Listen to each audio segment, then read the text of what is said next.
So let's compare the newly announced Oscal Tank 1 with the Unihertz Tank 4 Pro. Now this is not a fair comparison because the Unihertz Tank 4 Pro is a high-end 5G rugged phone and it's much more expensive than the Oscal Tank 1, but both devices are Tank models. They are named Tank and they are from different popular rugged phone brands, so I think it makes sense to still compare both rugged phones. Anyway, if you're new here, kindly subscribe and turn on notifications. So without further ado, let's dive into it.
There you have it, the Oscal Tank 1 versus the Unihertz Tank 4 Pro. Obviously, the Unihertz Tank 4 Pro is much more better here. It's a much more better 5G rugged phone, but it's much more expensive.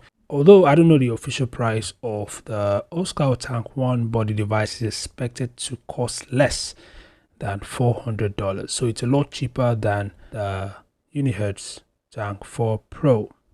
But still, it makes sense to compare both devices, because it seems this is a Tank phone from Blackview that is meant to compete with Tank devices from Unihertz.